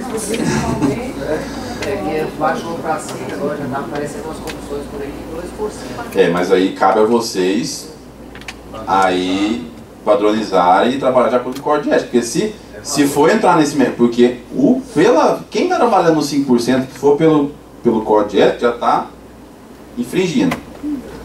Se for mercado, só que já é uma aceitação tácita no mercado e quem todo mundo sabe que é uma coisa que não pegou muito, então nem cresce nem vai atrás. Agora, se tiver um contrato onde prevê, por exemplo, 2%, 3%, e esse contrato aparecer que não cresce, o CRES é obrigado a abrir processo disciplinar contra aquele corretor. Então, aquela pessoa que está sabendo que o corretor está fazendo preço muito abaixo, tem que denunciar no CRES. Nem que seja anônimo, mas tem que denunciar, porque senão vai começar a virar uma guerra de mercado e aí perde. Não, tem demais. E aí daqui a pouco vocês estão trabalhando para 1%. Pois é, aí cabe a vocês usarem o CRES até para poder ter uma fiscalização mais efetiva nesse sentido. Eu estou sofrendo isso no mercado de advocacia. A advocacia tem uma tabela de honorários onde que os advogados não respeitam e a gente está numa guerra aí no mercado, que já tem 40 e tantos mil advogados inscritos na OAB, onde que infelizmente o mercado de Goiânia é um dos mais prostituídos. Mas eu acho que esse 6% ser pago corretamente para a gente, acho que aí o CRES deveria entrar. Fazer mais propaganda, né? Aí é onde que vocês devem, e isso vocês podem fazer, isso vocês podem cobrar do CRES, porque o CRES tem esse papel de disciplinar e educar. Igual está fazendo aqui hoje, mas essa forma de propaganda, de anúncio, de folheto, isso aí o CRES pode fazer isso. Vocês podem vir na fiscalização, cobre do Cláudio. Ó, vamos fazer uma campanha, vamos ver. Talvez já tem coisa já andando, já tem material muitas vezes disponível. Então cobrem que isso é direito de vocês. Eu, às vezes, eu no meu contrato, eu flexibilizo esse 6% de acordo com ele, quer ser igual, à medida que o cliente flexibiliza a negociação, depende da situação, mas aí já seria também um valor abaixo, porque 6% seria mínimo. Cidades turísticas, 10%. Quem? Eu. Aqui, ó. Esses percentuais aí, eles são aplicáveis a contrato entre o corretor e o cliente final. Cliente, que fala tanto aqui, ó, fala venda, compra ou locação. Quando é corretor com imobiliária, aí é contrato de parceria. Aí seria aquela situação aqui, ó. Não estabelece situação mínima. Por quê? Coloca só que se não tiver contrato é meio a meio. Agora, se salva ajuste por escrito em contrário, deixou em aberto uma forma de ajuste onde que as partes vão compactuar. Então, assim, se a imobiliária lá só paga 10%, a lei, a tabela não previu percentuais mínimos. O corretor físico, ela paga 30% dos 80% que sobrou direto. Então, assim, infelizmente, na época, eu participei de algumas discussões e para conseguir aprovar alguma coisa nesse sentido, aí tinha que ter o Sindimóveis tem que estar batendo bem pesado, porque aí o Sindimóveis que defenderia os corretores de imóveis. Nessa briga entre Sindimóveis e Secov, aí vocês podem até, talvez, já pleitear uma modificação na tabela, tem que fazer assembleia, tem tudo. Aí o Sindimóveis tem que bater pesado e falar, não, o corretor tem que ganhar no mínimo tal. O percentual tem que ser no mínimo. Aí se tiver frente. Bom, imóveis, cidades turísticas, 10%. Você sabia que tem essa diferença? Sim. Imóveis rurais, 7%. Não, imóveis rurais é o mais interessante, porque ele acho que é o que tem mais... Não, assim, a princípio 7% ele justificaria, mas como as fazendas têm valores muito altos, normalmente o povo aplica 2, 1, 3, no máximo. Ninguém trabalha acima de 3. Mas por lei, pela tabela, tá aprovado dessa forma, né? Isso aqui nem em cotas de fundo de investimento seria aqueles apartamentos que vende só a cota. Lançamento e loteamento fechado 5%, loteamento aberto 7%. Loteamento aberto, poucos lugares que eu vejo pagar 7% também. Não sei como está sendo na prática aí. Condomínio vertical e horizontal 5%. Então, leiam a tabela de honorários de vocês. É importante para vocês saberem onde cobrar. E aí, vamos aqui na mesmo site, no mesmo canal do corretor, tem um íconezinho aqui, ó, um linkzinho que você coloca o modelo de contrato. Aí as pessoas dizem, eu não trabalho com opção de venda, com contrato de mediação, porque eu não tenho modelo. Tem no site do CRES. É só ir lá pegar. Eu peguei pra gente, só pra gente ter uma noção geral, para tentar enxergar na prática aquilo que a gente estava discutindo na teoria. Ó, vocês verem como o contrato do CRES está até bem redigido. Aqui já fala, bom, para vocês, todos os dados que tem que ter do contratante, do cônjuge, união estável. Então, ele já tem esse cuidado de qualificar bem as partes, de verificar a capacidade através do estado civil. Então, já quebra esse galho para vocês. No objeto do contrato, deixa bem claro que é intermediação para a venda do imóvel, mas tem um de compra também e locação. E aqui tem que descrever o imóvel com detalhes também, aquilo que a gente já tinha falado lá no início, com matrícula, qual cartório que é registrado, inscrição municipal, tudo mais. E aí algumas cláusulas que eles colocaram. O contratante declara aqui, o imóvel acima descrito encontra-se livre, desembaraçado de qualquer ônus ou garantia. Tá, beleza, você já cobra isso do contratante no contrato. Mas cabe a você também exigir um documento. Não basta ele declarar que é livre, desembaraçado, você trabalhar lá 6 meses no imóvel e depois descobrir uma hipoteca. Não tem contra si qualquer ação civil, criminal ou trabalhista. Tá, também da mesma forma te dá uma segurança. Essas situações aqui seria muito mais para te dar uma garantia de você entrar com uma ação de perdas e danos depois contra o contratante do que porque a declaração por declaração pode finalizar a venda que ali não vale.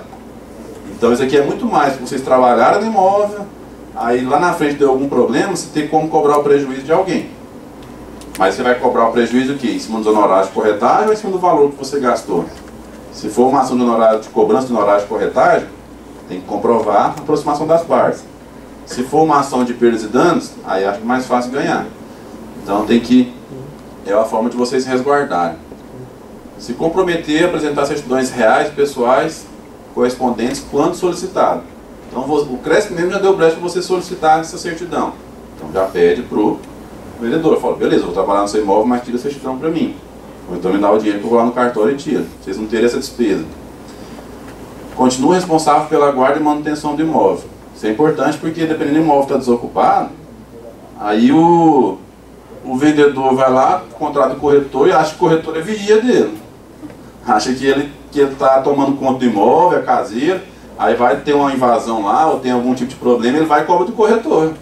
Olha, você não está vendendo meu imóvel? Eu falo, eu estou intermediando a venda, não estou cuidando do seu imóvel, eu não sou.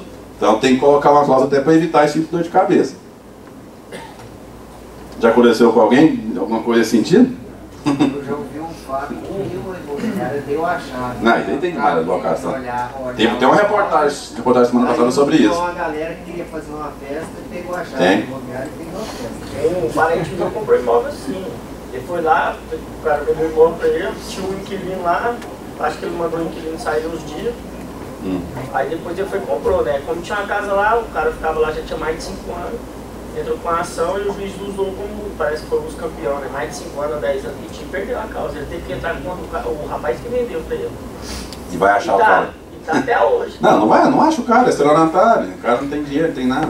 Aí já a é. sorte dele é que o rapaz já, tipo, tem muito imóvel em Goiânia, eu pediu pra ressarcir. Bom, preço do imóvel e condições de pagamento. É interessante vocês já colocarem isso, até para evitar aquela situação que o colega tinha colocado, se o corretor cresce o olho. Se já colocar ali que ele quer o valor X, ó, a transação é valor 100 mil. E aí você conseguiu ali uma proposta em cima de 100 mil, então assim, por que ele vai estar desistindo? Não, já tinha fixado esse valor. Agora, se não coloca o valor expresso, aí pode correr o risco de ficar crescendo o olho. Ah, mas vale mais, aí vocês já viram. Honorários do contratado para o pagamento, serviço de intermediação, pagará o contratado de honorários de 6%.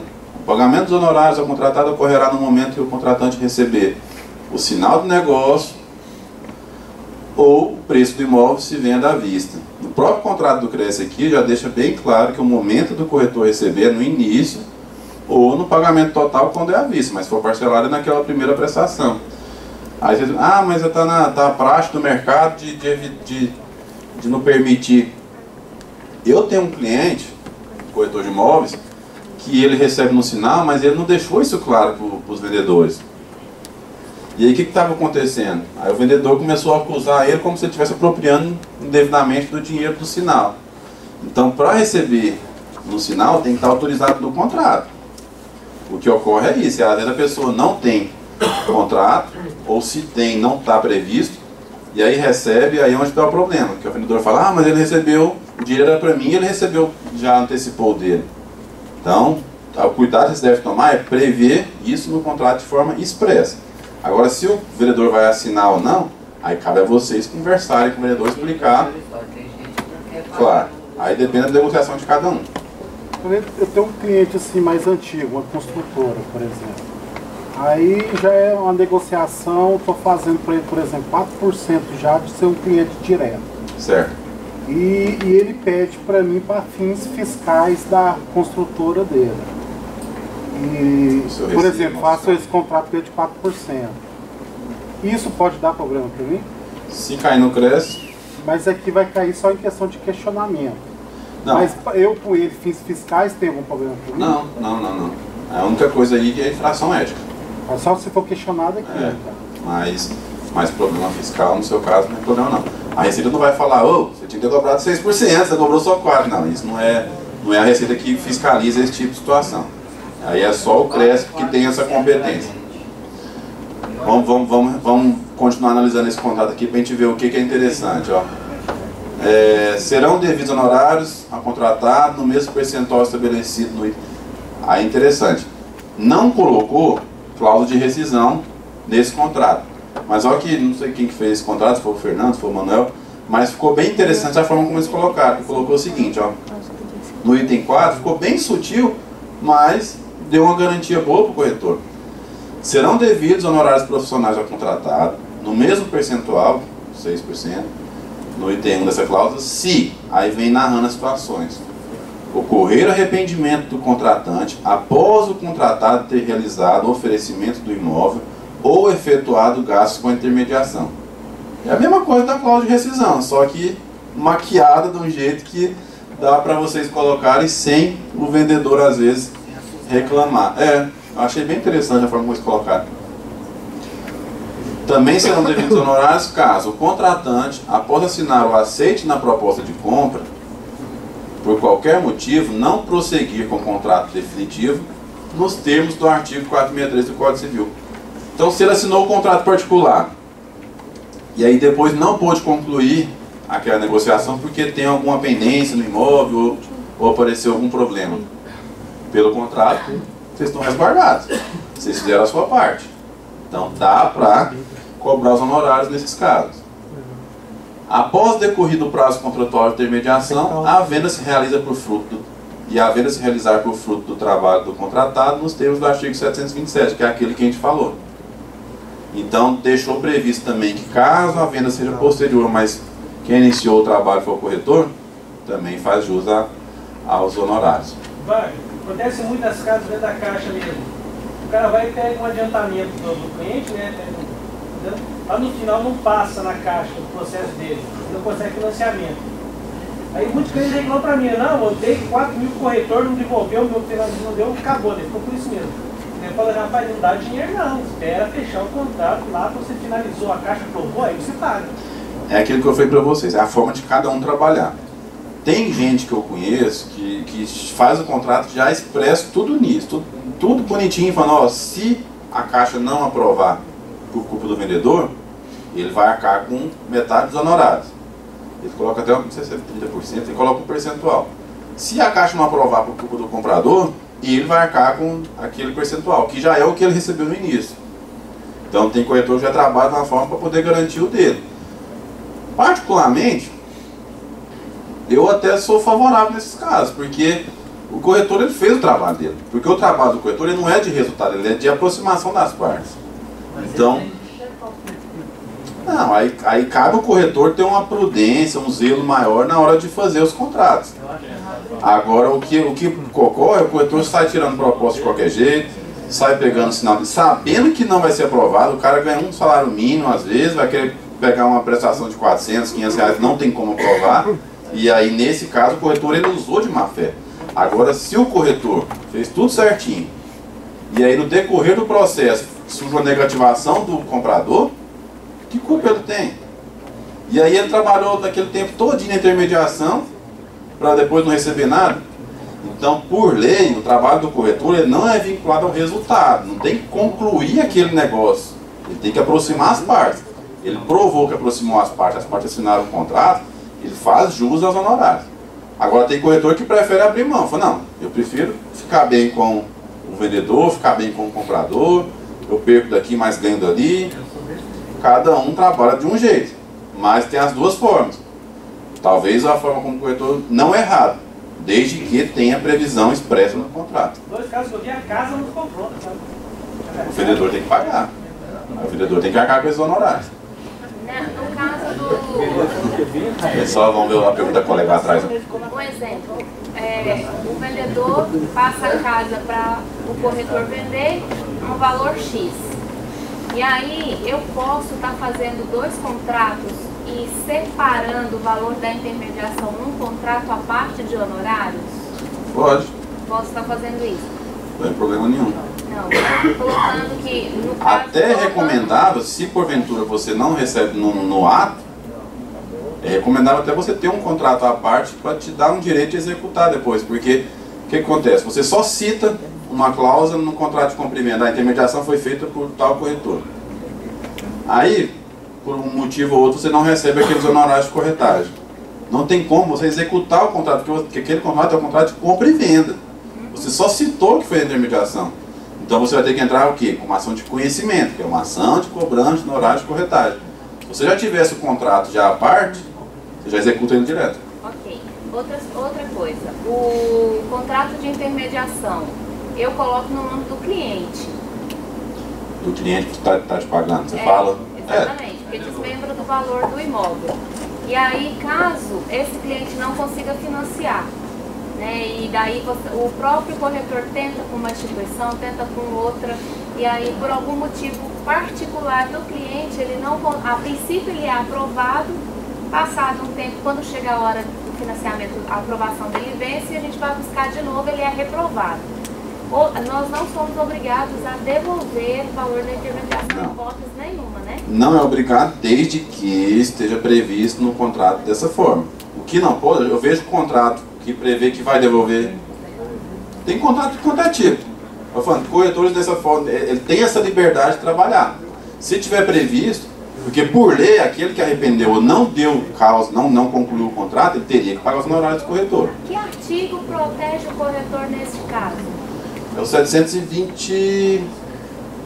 Que é o 723, acho que é o 724. 724? É só você conferir no Código Civil, porque tem o 724 que fala que aquele que arrepender, ele arca com os honorários do corretor. Ok. Mas, eu estou falando, tem que ver como está previsto no contrato, tomar mais cuidado disso.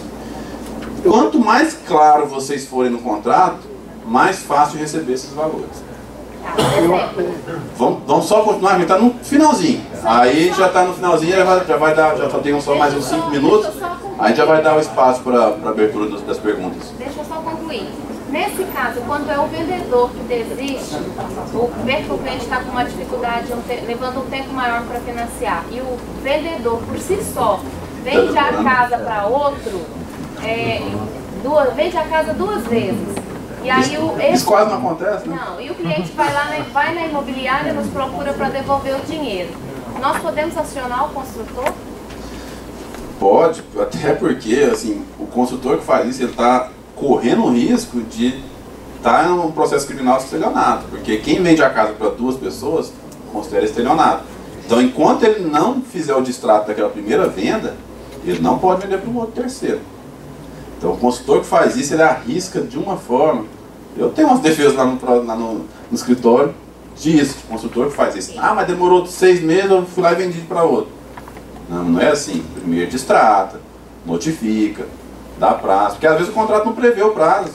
Aí ele, por conta própria, mas demorou demais. Não, mas lá previa 90 dias, ou não previa prazo. Se não prevê, tem que notificar. Então, alguns cuidados o consultor tem que ter. E o consultor não quer isso, ele quer o dinheiro, porque ele faz investimento contando com aquele dinheiro para ter o rendimento, então ele tem um prazo certo para venda. E se não vender, ele já... Mas aí é um risco que depois ele pode pagar caro. Bom, então finalizando esse contrato que a gente pegou, só as disposições gerais, que eles falam que é intermediação exclusiva, nesse caso é exclusividade, né? Cumpre o contrato apresentar oferecer imóveis dados regularmente certos, só cita o código de ética, autoriza divulgar o imóvel, autoriza firmar parcerias, também condições gerais. Nada muito importante, não. O contrato somente poderá receber sinal de negócio, aí prevê autorização de receber esse sinal de negócio, tem que estar expresso por código de ética, pela legislação que regula a profissão de vocês, sempre tem que estar expresso a autorização para receber o sinal de negócio. Esse fixou um prazo de 120 dias, já nem é mais o 90 dias que eu tinha recomendado para vocês, talvez pelo momento do mercado.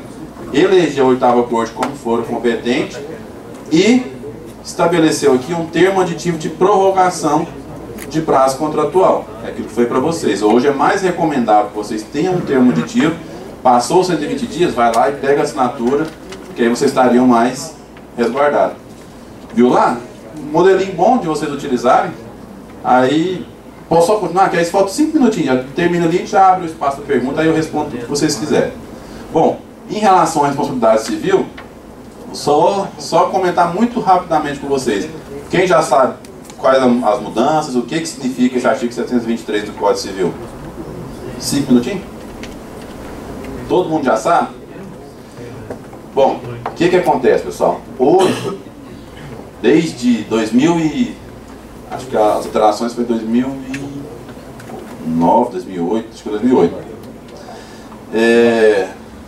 Esse artigo 723, ele era onde que previa a responsabilidade civil do corretor de imóveis. E era um artigo muito subjetivo, porque ele falava o seguinte, ó, o corretor é obrigado a executar a mediação com a diligência e prudência que o negócio requer, prestando ao cliente espontaneamente todas as informações sobre o andamento dos negócios. Deve ainda, sob pena de responder por perdas e danos, prestar ao cliente todos os esclarecimentos que estiverem ao seu alcance acerca da segurança ou risco do negócio, alterações de valores e mais que possam influir. Então, basicamente, ele usava uma forma que eu preciso tirar uma certidão trabalhista de São Paulo para vender o imóvel em Goiânia? Não. Eles utilizavam o que? Não. O negócio não requer esse tipo de prudência. Eu informei que eu vendi um lote, mas eu não informei que só é liberado o uso do solo lá para construir 100 metros daquele lote. Estava ao alcance do corretor aquele tipo de informação? Não estava, tinha que entrar na prefeitura. Então, assim, deixava muito subjetiva a discussão e aí eles quiseram mudar. Não, o corretor está com a vida muito boa. Ele não vai responder civilmente hora nenhuma se ficar nesse artigo. Só que, ao mudar, deixou a responsabilidade civil do corretor praticamente que a gente chama de objetiva. Ou seja, o corretor vai responder por qualquer problema que tiver. Porque ele tirou as expressões. Se vocês forem observar agora, olha a forma como está. O corretor é obrigado... 2010 a alteração. O corretor é obrigado a executar a mediação com diligência e prudência e a prestar ao cliente espontaneamente todas as informações sobre o andamento do negócio. Todas as informações. Quais são as informações? Todas ficou tudo muito amplo. Então, assim, ficou de um jeito que... Aí vem... Sob pena de responder por perdas e danos, o corretor prestará ao cliente todos os esclarecimentos acerca da segurança ou do risco do negócio. Então, tirou aquela situação que o negócio requer. Então, vocês vão ter que prestar esclarecimento de todas as situações. Então, assim, ficou de uma forma onde que o risco do corretor ser demandado numa ação judicial por qualquer problema que tiver na intermediação é muito grande. Para isso, aí vocês têm que, pelo menos, atender de acordo com o Código de Ética. Tentar andar bem certinho com o Código de Ética, aprender a ler a Resolução 326 de 92, aprender a ler o Decreto 81871 para poder realmente falar, não, eu estou de acordo com a lei. Porque num futuro processo, vocês têm base para defender. Bom, e para finalizar, a grande polêmica que está tendo hoje, a gente já antecipou naquela situação da reunião, da palestra que teve lá no Ciduscom, é a taxa de corretagem nesse caso de lançamento. Porque está tendo uma confusão muito grande, uma enxurrada de processos de devolução de taxa de corretagem. Por quê?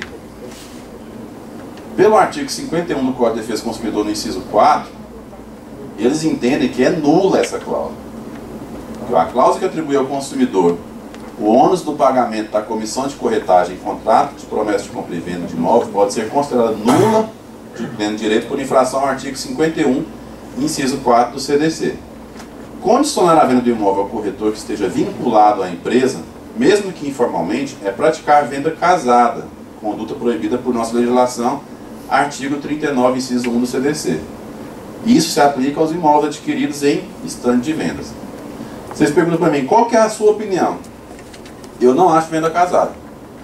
Sinceramente, desde a época que eu estava aqui no CRES, essa discussão aqui é muito ampla.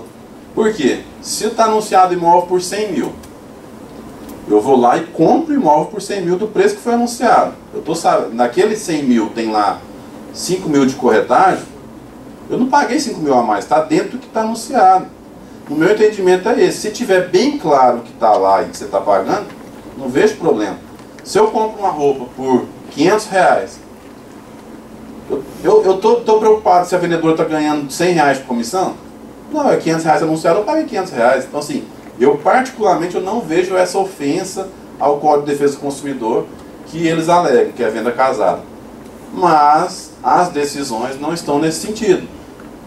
E uma decisão muito interessante que eu trouxe para vocês, que eu até citei na outra palestra, é essa aqui da 5ª Câmara Civil do Tribunal de Justiça do Estado de Goiás.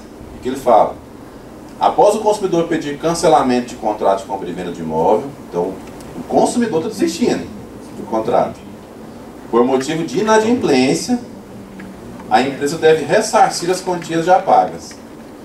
Do montante é permitido abater porcentagem destinada à administração do empreendimento, mas, não é mais, é mas, a taxa de corretagem só pode ser cobrada caso haja participação comprovada de corretor na transação. Não, aí tem que comprovar, ele vai ter que ter trabalhado para ele, para poder fazer jus à construtora reter aquela taxa de corretagem. Aí eles vão na alegação do estande de vendas e mesmo a pessoa dando causa à rescisão, ela não tem que pagar a taxa de corretagem. Aí vai contra aquilo que a gente falou no Código Civil, no artigo 724. Aquele que arrepende ou deu causa à não conclusão, ele teria que pagar os honorários de corretagem. Mas a justiça não, está entendendo que não. Aí, o que está acontecendo? Por estar sendo muito questionável esses julgamentos, o ministro Paulo de Tarso, do STJ, ele recebeu um recurso e ele entendeu como recurso repetitivo. E aí, o tema foi cadastrado no sistema de recurso repetitivo, sob o número 939, com a suspensão, agora em fevereiro, de todas as ações que envolvem devolução de taxa de corretagem. Hoje, todas as ações no Brasil que estiverem envolvendo pedido de devolução de taxa de corretagem estão suspensas, enquanto o STJ não julgar essa ação. Então, hoje, ficou tão questionável essa situação, ficou tão absurda algumas decisões, as construtoras realmente estão tendo problemas sérios, que estão tendo que devolver dinheiro, às vezes, a mais ou do que o comprador merecia, ou que a lei prevê. Então, hoje está dessa forma, está tudo suspenso. Colocarem a comissão separada, se vocês colocarem da forma que deveria. Certo. E é engraçado, vocês sabem por que é assim? Vocês sabem por que é assim? É interessante. Por duas situações, vínculo empregatício e despesa tributária. Mas aí o corretor vai dando pra... Pois é, o que vai acontecer, eles vão ter que voltar, só que aí os imóveis vão ter que ficar mais caros, vai ter que pagar imposto. Porque se esse dinheiro entra na construtora e sai para o corretor, aí ele tem que pagar imposto na entrada e na saída. Se já vai direto para o corretor, eles não pagam imposto. Então, a grande questão é essa tributária. E depois vê a questão empregatícia. Porque se um corretor está vendendo só os imóveis daquela construtora e muita coisa, aí gera um vínculo empregatício em algumas situações. Mas eles tentaram escapar da lei trabalhista, da lei tributária e cair no consumidor. Se correr o bicho pega, se ficar o bicho come. Então, eu só fiquei receoso com a palestra que eu assisti no Siduscom para não só dar para vocês. Resumindo, o que o corretor tem direito? Nada? Não, o corretor, para mim, o corretor tem direito aos honorários dele, independente de quem vai pagar. Para a justiça. Não, e essa discussão não está com o corretor. A discussão está entre a construtora, comprador e vendedor. Então, assim, o corretor, por isso que eu estou falando que vocês têm que brigar muito para garantir o de vocês. Porque você fala assim, ó, a discussão é deles. O nosso tem que estar garantido. Quem trabalhou naquela venda foram nós. Então, assim, se porventura o comprador não deu conta de pagar, problema dele. Ah, se o vendedor não conseguiu entregar o prédio, problema dele. Eu fiz minha parte. Então eu acho que vocês têm que mobilizarem muito nesse sentido, ficarem bem atentos no que está ocorrendo nos julgados para evitar que vocês paguem essa conta, conforme alguns construtores estão querendo. Bom, pessoal, então, meu telefone de escritório, meu celular, o e-mail, o site, está tudo aí. Quem quiser o material, manda por e-mail, conforme eu falei para vocês, que eu respondo. Ou manda por e-mail do Rafael também, do CRES, que eu já passei o material para ele. O Rafael adora receber e-mail, responder e-mail. Quem quiser já está com ele também. Vamos abrir o espaço, mas antes eu queria agradecer realmente a atenção de vocês. Foi muito legal, foi muito bom. Espero nós termos a oportunidade de ter outras reuniões. Vou tentar separar o máximo de temas e subtemas para a gente poder conversar bastante. E conto com a presença de vocês. Fiquem com os agradecimentos. Obrigado.